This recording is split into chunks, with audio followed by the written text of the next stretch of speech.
The wagon creaked over the frozen plain, its wheels groaning against the hard-packed snow. A gray sky stretched endless above, the kind that swallowed sound and light alike.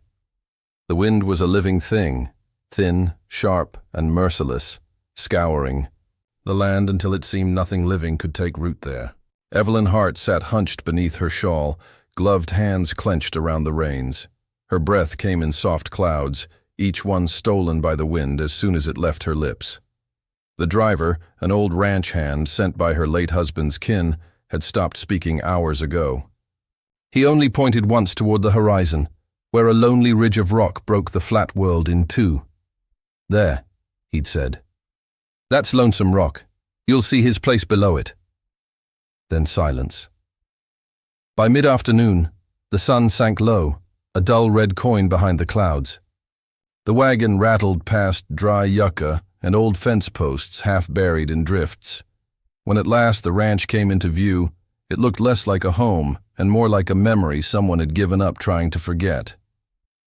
The house stood crooked against the wind, its boards gray and splintered. Smoke bled from a stone chimney, the only sign of life.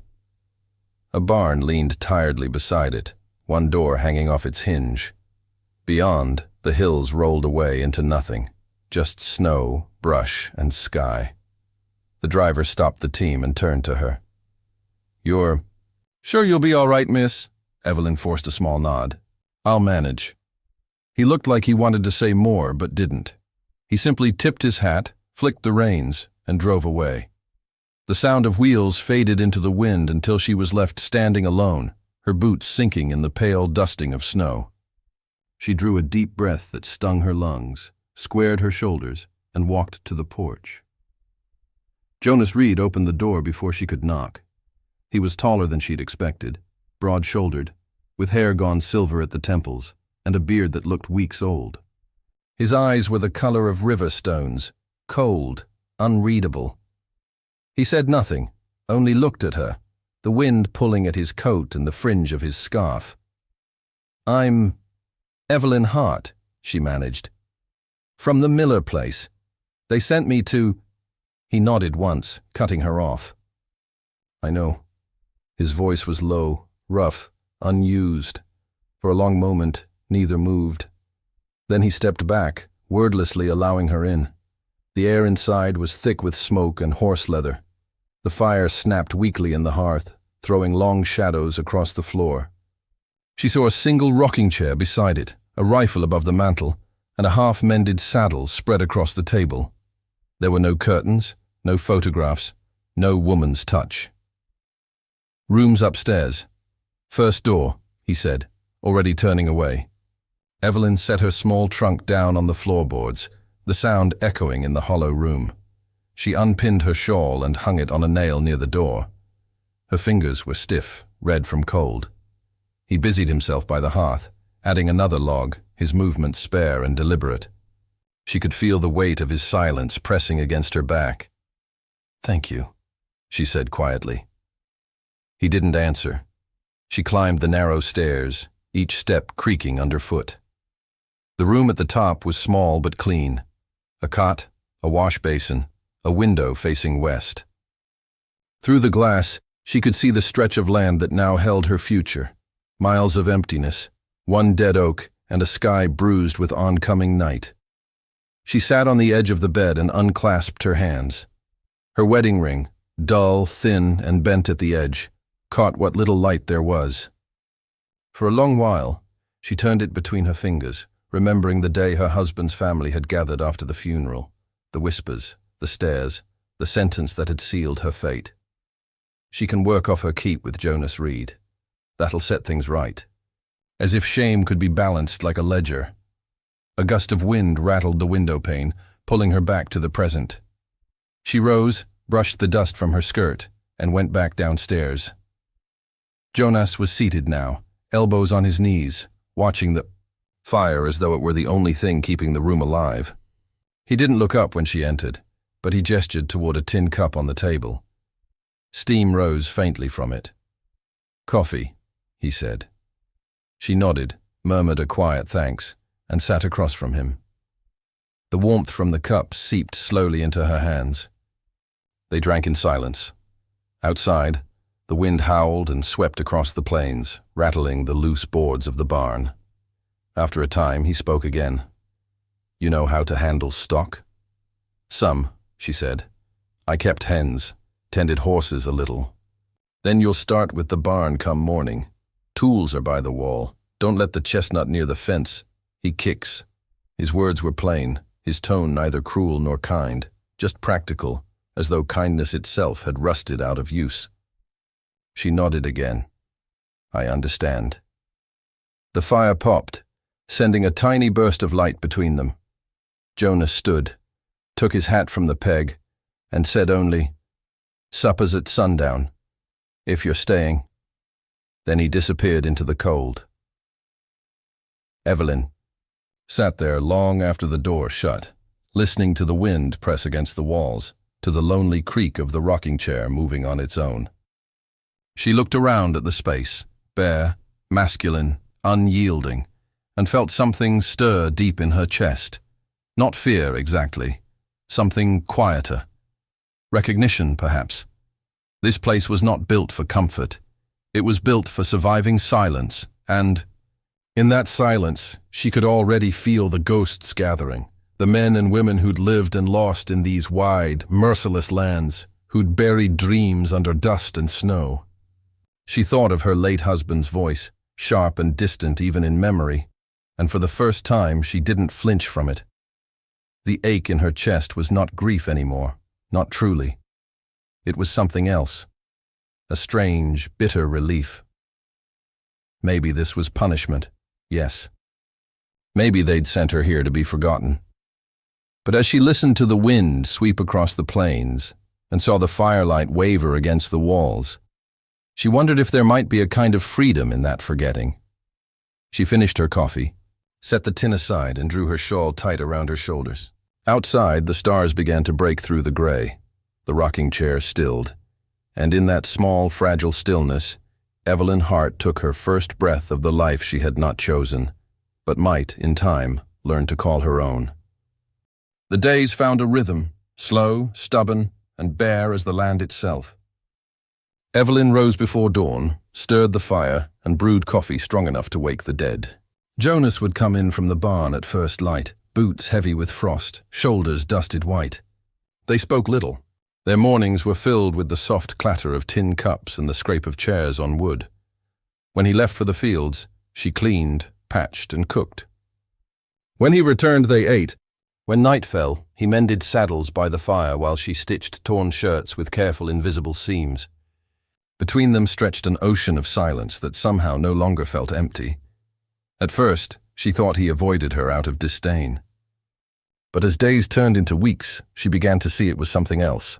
Habit, perhaps. Or penance. He sharpened his tools with the precision of a man who'd once needed perfection to survive. His eyes lingered not on her, but on the world outside. The open field, the fence line, the horizon where nothing ever changed. She learned the subtle language of his quiet, how the tightening of his jaw meant worry, how a soft exhale meant relief. Each morning he set out 2 cups on the table, though he only ever filled one. The second sat empty, catching dust, as if waiting for someone long gone. One afternoon, while hanging sheets to dry, Evelyn saw a small patch of wildflowers blooming behind the barn, bright against the winter-dead grass. Curiosity drew her closer. Beneath them lay a wooden cross, simple and unmarked, weathered by years of wind. The petals shivered in the cold air, and she felt something shift inside her. He hadn't placed them for beauty. He'd placed them for memory. That evening, she found him sitting by the hearth, oiling his rifle. The scent of gunmetal and linseed oil filled the room. His hands were steady, practiced.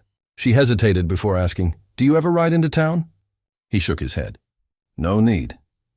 "There's always need," she said quietly. He looked up then, a flicker of something unreadable in his gray eyes. "Not for me," and that was the end of it. A week later, a traveling peddler came through. His wagon jingled with pots and trinkets, a splash of sound in a place that had nearly forgotten what laughter was. Evelyn greeted him out of courtesy, her shawl drawn tight around her shoulders. Jonas lingered by the fence, arms crossed, silent. The peddler's grin faltered when he noticed Jonas. His eyes darted, recognition dawning. "Well, I'll be," he said. "Jonas Reed, still out here after all that happened down by Clear Creek?" Jonas's expression didn't change. He said nothing, only turned and walked back toward the barn. The peddler's voice dropped low. "Didn't figure you'd be taking in company again." Evelyn's brow furrowed. "What do you mean?" He spat into the dust. "You best ask him." "Ain't my story to tell." When he left, the sound of his wagon wheels seemed louder than before, echoing against the distant hills until the silence returned heavier than ever. That night, Jonas sat outside on the porch long after supper. The wind played with the edges of his coat, the rocking chair creaking faintly beside him. Evelyn stood by the window, her reflection ghosting over his shape. The stars burned cold above, their light sharp as memory. He sat so still she almost thought he'd turned to stone.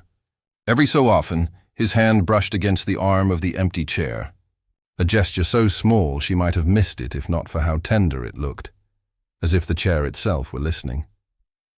Evelyn didn't ask him what the peddler meant. Some truths needed time, like seeds waiting for spring rain.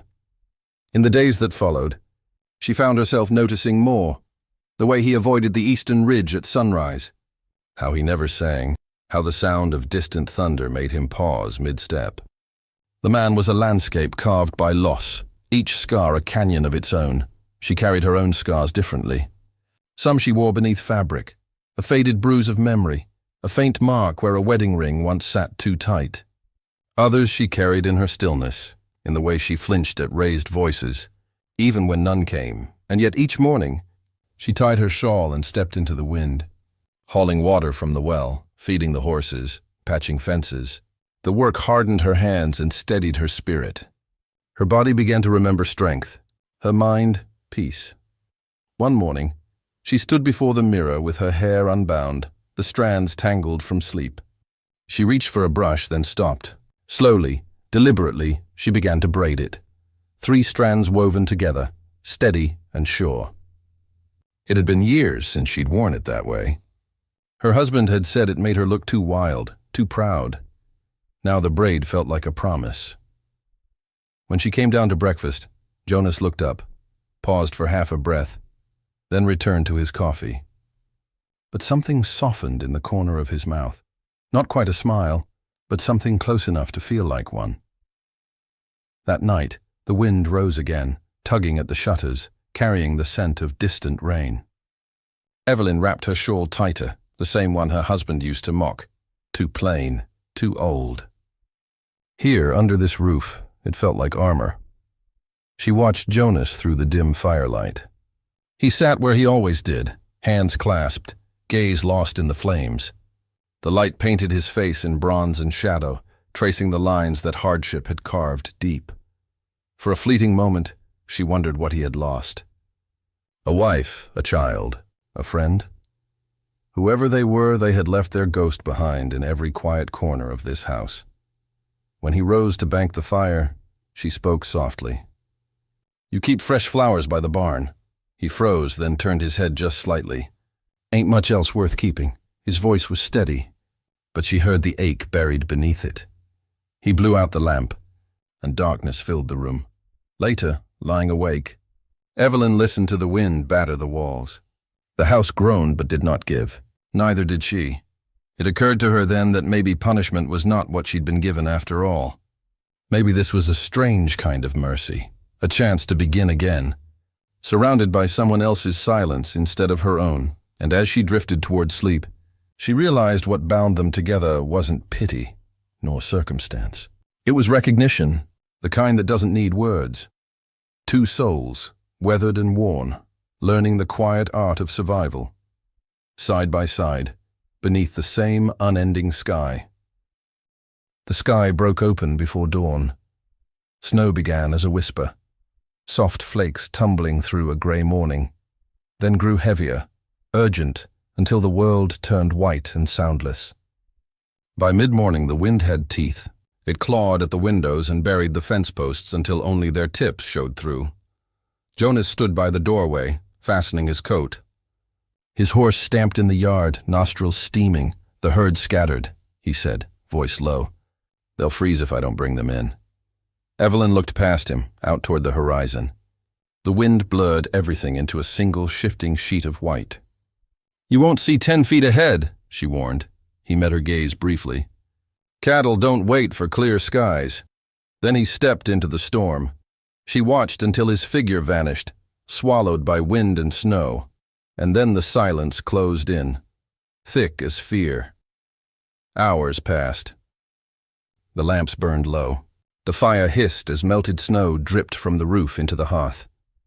She tried to sew, then to read, but her hands wouldn't still. The clock ticked too loud. The window panes shivered in their frames. By afternoon, darkness fell, early and complete. No tracks, no hoofbeats, no sign of him. Evelyn lit every lamp in the house, one in the kitchen, one in the window, 2 by the door, each flame a beacon against the devouring storm. The shadows twisted across the walls like ghosts, and still she waited.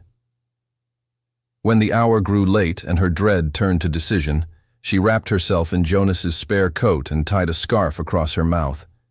The wool was stiff with cold. She grabbed the lantern and stepped into the storm. The wind struck her like a living thing. It howled and screamed, snatching her breath, driving needles of ice against her skin. The snow reached her knees within minutes, and still she pushed on, 1 foot after another, lantern held high. "Jonas!" she shouted into the white void, her voice swallowed whole. The land gave her nothing, no light, no sound, only wind and snow and the ghostly shapes of half-buried fences. The lantern's flame quivered, near dying. She cupped her hand around it, her fingers burning from the cold. Time slipped away, meaningless in that frozen expanse.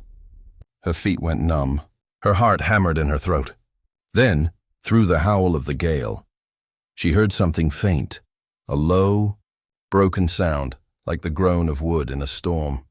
She turned toward it, stumbling forward, her skirt heavy with ice. There, half covered by snow, lay a horse, its body stiff and glazed in frost. Beside it, a man's shape, slumped and still. "Jonas!" She dropped the lantern and fell to her knees, brushing the snow from his face. His skin was pale, lips cracked blue. For one terrible moment she thought he was gone. Then she felt it, faint but real, the fragile rise and fall of breath. She didn't think, only moved. With hands that barely obeyed her, she hauled him upright, dragging his weight across the frozen ground. The storm screamed around them, pushing, pulling, fighting every step. More than once she fell. More than once she wanted to stay down, to sleep. But she could see the faint glow of the house lamps through the white, a trembling promise in the distance. By the time she reached the porch, her arms and legs were nothing but fire and stone. She heaved the door open, pulling him inside. The warmth hit like a wave, dizzying. She shut the door, dropped to her knees, and pulled him toward the hearth. Snow melted beneath them, pooling darkly on the floor. "Jonas," she whispered, shaking him. "Jonas, stay with me." No answer. She stripped off his coat and boots, working quickly, fingers stiff and raw. His clothes were soaked through. She fetched every blanket she could find, wrapping him tight, then stoked the fire until it roared, sparks leaping up the chimney. His skin was like marble beneath her hands. She rubbed his arms, his chest, his hands, anything to coax life back into him. "Don't you dare leave me," she murmured, voice trembling. "Not out here. Not like this." Outside, the storm beat against the walls. Inside, the house glowed with frantic warmth, hours blurred. The fire burned low, then high again. She changed the blankets when they grew wet, poured broth between his lips when he stirred. Her own hands bled from the cold, her breath ragged, but she did not stop. Sometime in the dark, his fingers twitched. His lips parted, breath shallow but stronger. She leaned close, whispering through the haze of exhaustion. "You're safe." It was half prayer, half promise. When dawn came, it came gently, pale light filtering through frost-laced windows. The storm had passed, leaving the world buried and still. Jonas woke slowly, his eyes unfocused, his voice rough. "The herd?" "Alive," she said softly. You brought enough in to save the rest. The rest can wait. He blinked at her, confusion melting into something else, something like wonder. You went out there? I wasn't going to wait for a ghost to walk back, she said, trying to smile. His gaze dropped to her hands, red and raw, then to the melted snow around them. You could have died. So could you, she replied simply. The silence between them was different now, not cold, not empty. The fire snapped once, a single bright sound in the quiet room. Jonas sat up slowly, wincing. She helped him without a word, her hand resting briefly on his shoulder. It was the first time she'd touched him without hesitation. He looked at her, really looked, as though the world he'd built out of solitude had cracked open, letting her in. The morning light caught the strands of her hair that had fallen loose from their braid. He reached out, hesitated, then brushed a single lock back behind her ear. Thank you, he said. She shook her head. Don't thank me.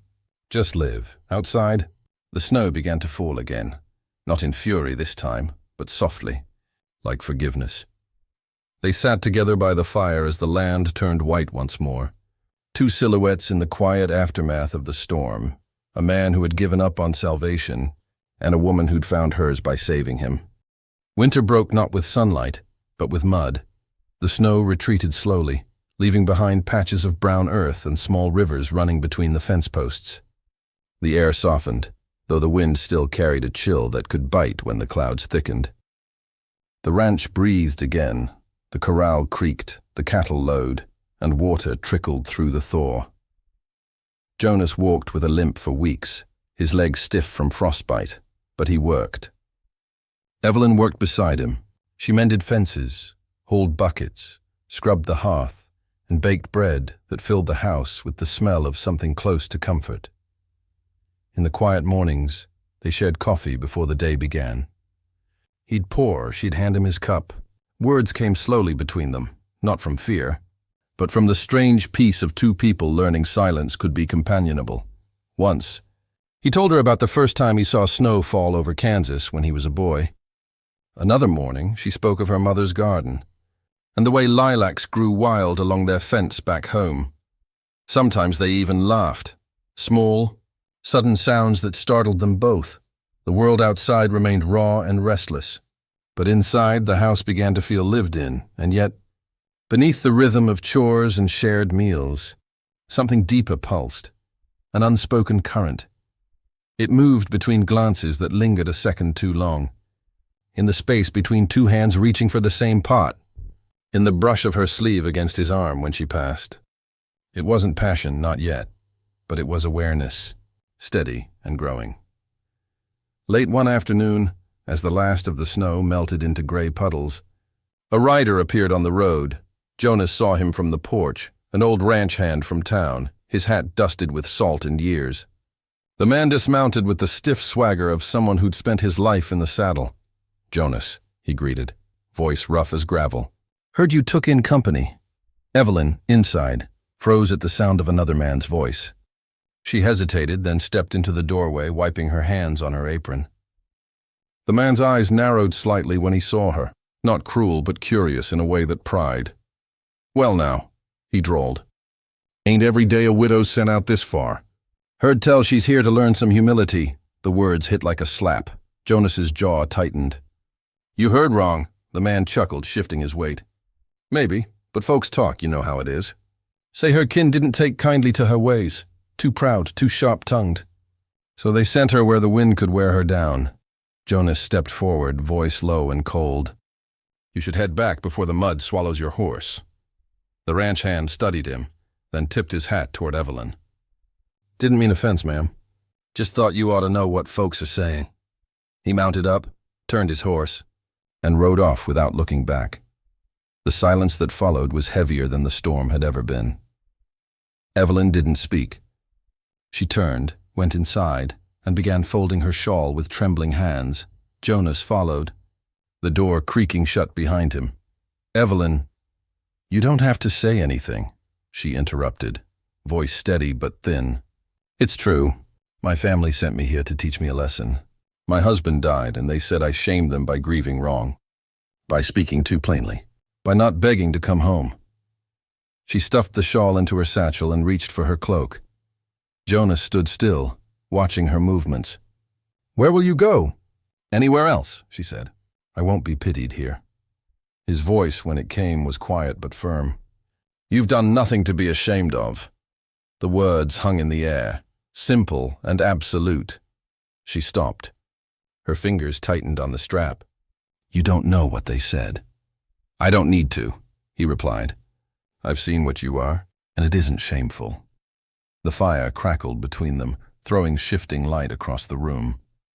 She looked at him then, really looked, and saw not a rescuer or a master, but a man standing in the same kind of loneliness she had carried. Something inside her broke, but softly, like ice giving way to water. She let the satchel fall to the floor. That night, the wind came again, not a storm, but a restless sigh that pressed against the shutters and whispered through the cracks. The lamps burned low.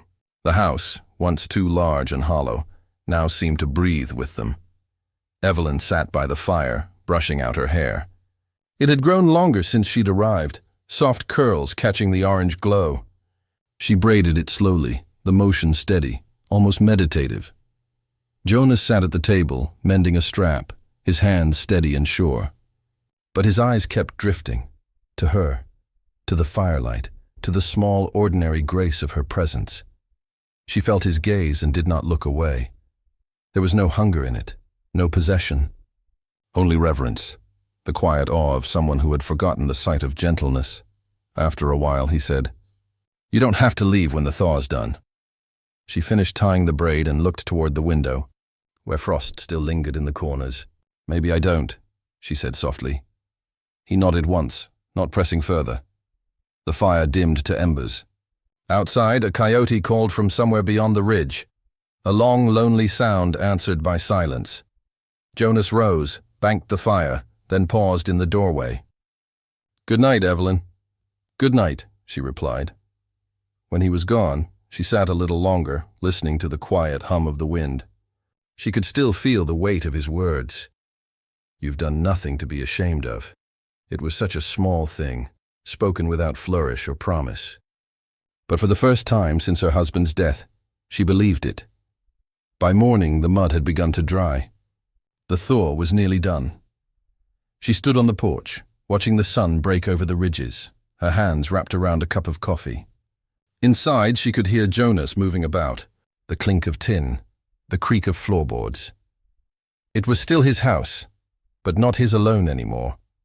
And though neither said it, both knew the truth.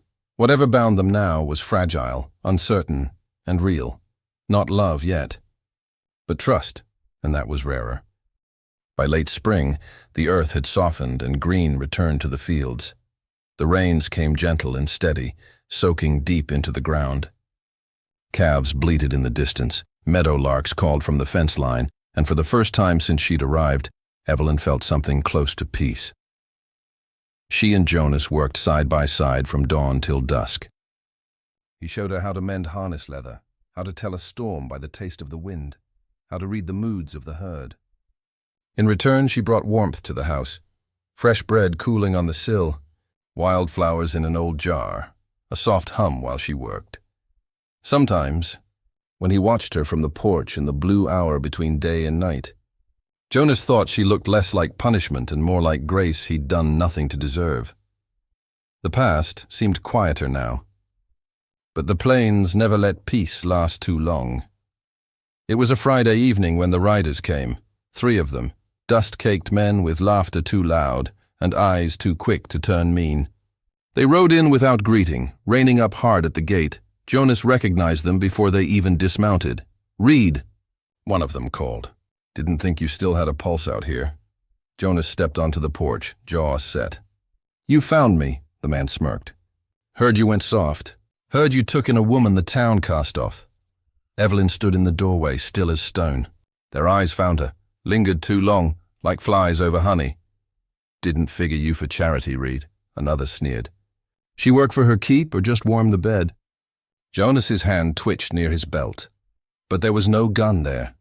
He'd left it inside on purpose, trying to live quiet. "Say what you came to say," he said flatly. The first man grinned, stepping closer. "Came to remind you what kind of man you used to be." "Don't look right, you hiding behind a woman's skirts." Evelyn felt the air change, that still, waiting silence before violence breaks. She saw Jonas's eyes, hard and resigned, like a man dragged back into a war he'd sworn off. "Get off my land," he said. The leader spat. "Or what, you'll talk us to death?" Then the fist came, sudden, vicious, catching Jonas across the jaw. He staggered back. Another blow followed, and then all three were on him, boots striking dust, rage old and bitter as whiskey. Evelyn moved before she thought. She ran to the doorway, heart pounding. Her eyes found the rifle above the hearth, Jonas's old Winchester, polished but rarely used. She took it down, hands shaking but sure, and stepped into the yard. "Enough!" she shouted. The men froze, breath steaming in the dusk. Her voice, though trembling, carried the steel of someone who'd been broken before and refused to be again. "Let him go," she said. The leader turned, grinning. "Careful, sweetheart. You don't look like you've ever pulled a trigger." She lifted the barrel higher. "No," she said, "but I learned quick." Jonas, blood on his lip, met her eyes from the ground. There was fear there, not for himself, but for her. "Evelyn," he rasped. "Don't!" The man lunged toward her. She fired. The shot tore through the night like lightning splitting the sky. It hit nothing but air, a warning. Birds scattered from the trees, wings beating wild. Smoke curled from the muzzle. For a moment, no one moved. Then, slowly, the leader raised his hands, eyes narrow with something close to respect. "Reed," he said, voice low. "You've got yourself a woman with grit." They mounted up, muttering curses, and rode out into the fading light. When the dust settled, silence fell heavy again. The barn smoldered where a lantern had fallen in the scuffle, smoke rolling through the cracks, glowing faintly in the dark. Evelyn ran with a bucket, Jonas beside her despite the blood on his face. Together they fought the flames until only embers remained, orange fading to gray. When it was done, they stood in the ruin, breathing hard. The air smelled of smoke and ash, but also of something clean, like the aftermath of rain. Jonas leaned against a post, sweat and soot streaking his face. "You could have been killed," she set the rifle down gently. "So could you," he gave a rough, tired laugh. "You didn't even flinch." "I was too angry to be afraid," she said softly. They stood there for a long time, the firelight flickering low. The barn, the field, the stars above, all of it felt suspended in a fragile peace that could break with one breath. Then Jonas spoke, voice hoarse. "You should know why they came." She looked at him, waiting. "I used to ride with them," he said. "Years back. We took work guarding cattle trains, sometimes collecting debts. One night in Clear Creek, there was a gunfight. My shot missed the man I aimed for. Hit a woman instead." His voice broke on the memory. She was standing behind him. "I never meant—" He couldn't finish. Evelyn walked closer, slow and steady. She took his hand, the one with the faded scar running across his knuckles, and turned it palm up. Her thumb brushed the line gently. "Then we've both buried too much," she said. The fire popped behind them, a small flare of gold in the dark. For the first time, he didn't look away from her. There was no shame now, no wall of silence. Only two people stripped bare by the truth, standing in the glow of what they had survived. He wanted to speak, to thank her, to ask her to stay, but she shook her head. "Don't," she whispered. Not yet, and he understood. They left the barn together, side by side, the night air cool against their faces. Smoke trailed into the sky behind them, twisting like memory into the stars. When they reached the porch, she paused and looked back.